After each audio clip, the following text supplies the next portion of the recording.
Today is January 6th, and most of the world around us has already put Christmas in the past. The station that plays Christmas tunes every single moment of every single day for the entirety of December is finally silenced. The shelves on the stores now have hearts and chocolates ready for Valentine's Day. But Christmas isn't over in the church until today. Today, Epiphany, is the last day of Christmas, the 12th day of Christmas. On Christmas Eve, Christmas tree sales were at half price because everybody had already bought their tree early in December, and it was already dropping all of its leaves on the floor of your house. Years ago, people didn't even buy a tree until Christmas Eve, when Christmas begins in the church calendar. And then you kept your tree for the 12 days of Christmas, and then you retired your tree after Epiphany. Beth and I had some time free yesterday, and she said, "Honey, why don't we take down the Christmas tree and the Christmas decorations?" And I said, "No! It's not over yet!" But our culture, in this huge commercial wave, has decided that it's a much more profitable thing for Christmas to last 25 days in December than 12 days that span into the new year and break the sales up from one year to the other, right? It's hard. Even the church has not been able to resist that wave fully. Most contemporary reflectors on the life of the church say, start singing your Christmas hymns during Advent because that's what people expect now. We even, this year, put our poinsettias out on the first day of Advent. But poinsettias can't live in the dark for 6 weeks without suffering the way ours did, because they didn't have enough light. Our sanctuary is lovely when all the lights are on, but there's no sunlight in here during 7 days of the week. And plants can't live without sunlight. Just this week, scientists discovered or announced that they've discovered a way to increase the efficiency of photosynthesis.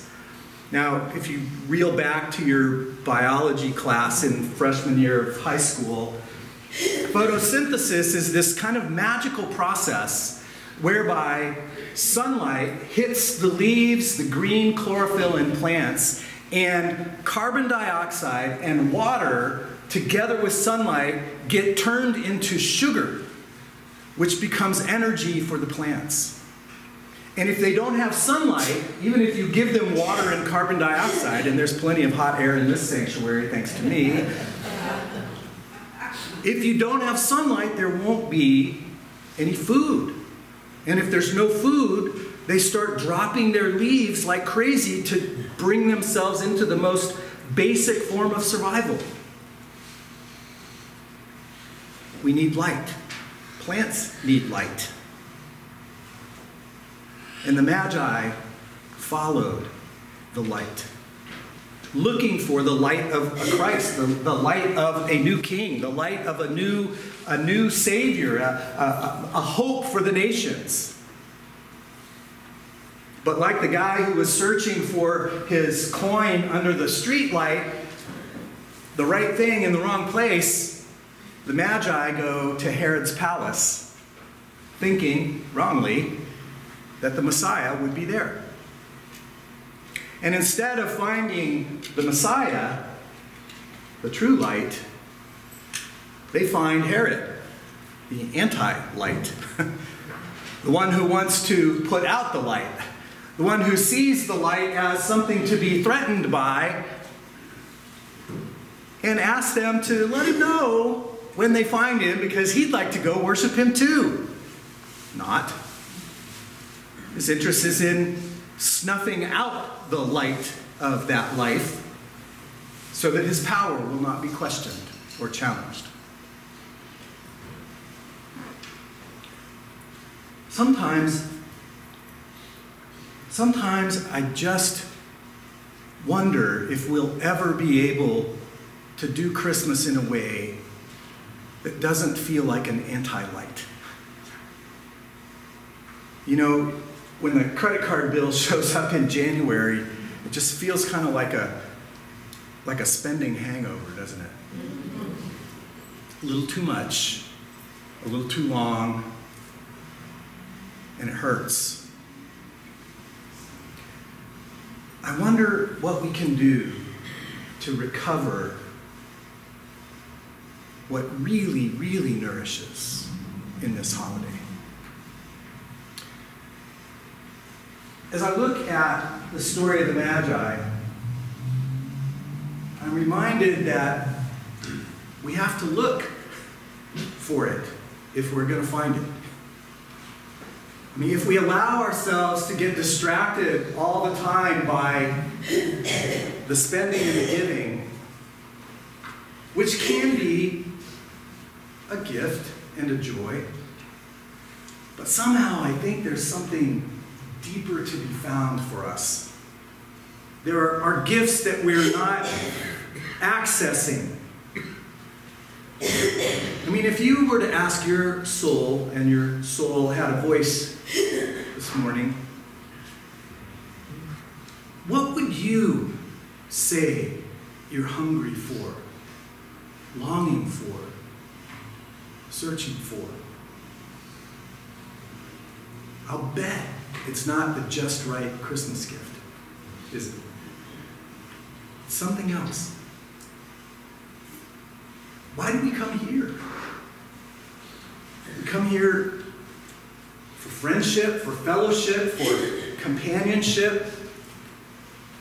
Perhaps we come here for a word of instruction that can help us find our way ploddingly through the struggles of our lives. Perhaps we come here for mercy and for a sense of forgiveness and pardon. Perhaps we come here for music that speaks to our soul and lifts our hearts. Perhaps we come here to touch something way bigger than anything else we can touch. And be reminded again that there's more than, not less than. And if I think about those things, if I think about those pieces that are so important to us, it helps me remember what I'm really searching for. And what really feeds my soul, what really nourishes my soul.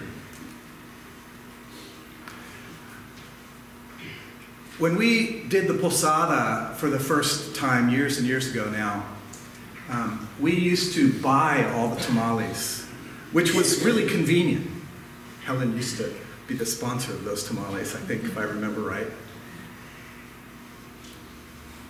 But when we switched to making the tamales, 1,200 of them, it was value added to that experience.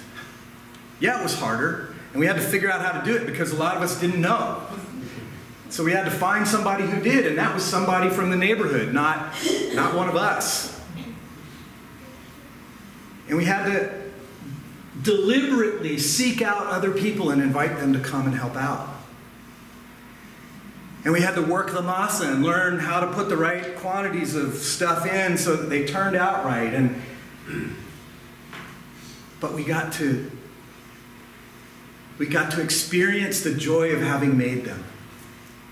And we got to experience the relationship building of the conversations and the chisme and the quejas about how different people don't do it right. Which is all part of the fun of making tamales. We got to recover a tradition and a piece of our own culture that many of us didn't ever do in our own families or don't remember how to do anymore. And what was a beautiful celebration with a nice meal became a beautiful celebration with a home-cooked meal that was made in community. And I think it's better because of that. I think it's better because it helps us touch and share some of those pieces that are the really deep stuff that gives meaning to our lives and our relationships and our connection to God. And so one of the things I'm pondering as I kind of look at Christmas in the rearview mirror today is another piece that we have done together with the House of Neighborly for many, many years. We've done the gift of Christmas, where we share of our abundance to help families by getting gifts for children. And it is a wonderful thing for us to do.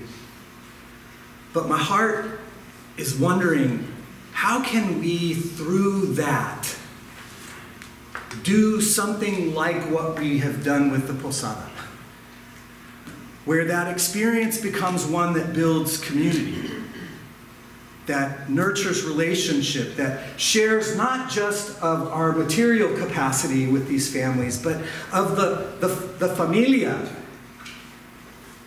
and the convivencia, and el cariño, y el amor, that is also such a rich piece of who we are and what we have to give. How can we figure that out? I don't know. But it's one of the things I'm looking for today. Because I'm hungry. I'm hungry for something deeper, for something richer that doesn't leave me with a hangover in the end.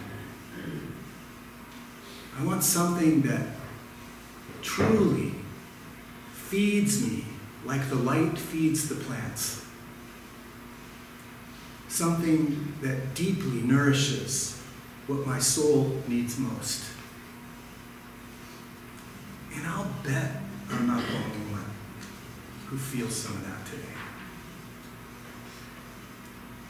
So, I don't have the answers, but it's the question I carry into this new year. It's the question I bring to this table that I keep coming back to with you month after month after month, trusting in God's ability to feed me what I need, even when I don't know what it is for sure. And I hope that as we journey into this new year together, we can seek and ask and knock until we find what we're really hungry for. Let us pray. Gracias, Señor, por colocar tu presencia en un lugar inesperado, por ayudar a los Reyes Magos a descubrir en ti algo más profundo que esperaban.